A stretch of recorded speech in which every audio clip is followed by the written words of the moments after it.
কিন্তু আপনি নিশ্চয়ই রাষ্ট্রের আর্থিক সক্ষমতা জানেন।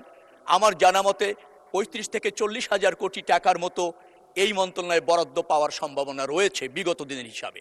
একটি কথা আমি মাননীয় স্পিকার আপনার অনুমতি সাপেক্ষে বলতে চাই। বিগত ফ্যাসিবাদী সরকারের আমলে বাংলাদেশের অবকাঠামো ঘাটে অনেক ব্যয় দেখানো হয়েছে, বাট বাস্তবায়ন হয়নি।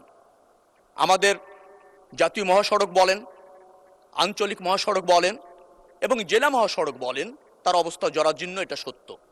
মেম্বার অফ পার্লামেন্ট যারা আছেন তারা যখন এলাকায় যান এই জনদুর্ভোগ লাঘবের জন্য অথবা যাতায়াত ব্যবস্থা একেবারে একটু উন্নত করবার জন্য তারা নিশ্চয়ই বিভিন্ন দাবির সম্মুখীন হন।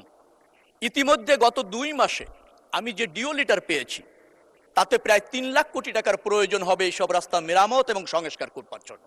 কিন্তু আপনি নিশ্চয়ই রাষ্ট্রের আর্থিক সক্ষমতা জানেন। আমার জানা মতে ৩৫ থেকে ৪০ হাজার কোটি টাকার মতো এই মন্ত্রণালয়ে বরাদ্দ পাওয়ার সম্ভাবনা রয়েছে বিগত দিনের হিসাবে, যার ফলে অগ্রাধিকার ভিত্তিতে যে সমস্ত প্রকল্প একান্তই দরকার সেইগুলিকে চিহ্নিত করে মাননীয় মেম্বার অফ পার্লামেন্ট এখানে সব দলের যারা আছেন তাদের মতামতের ভিত্তিতে সরকার নিশ্চয়ই আগামী দিনের বাজেটে এই প্রকল্পগুলি আনবেন। নিজস্ব অর্থায়ন অথবা বৈদেশিক অর্থায়নের সমন্বয় করে আমরা এই উন্নয়ন কর্মকাণ্ডগুলি পরিচালিত করব এবং সবার কাছে দায়বদ্ধ থেকে এবং সবার প্রয়োজনগুলিকে আমরা অ্যাকোমোডেট করার চেষ্টা করব। ধন্যবাদ মাননীয় স্পিকার।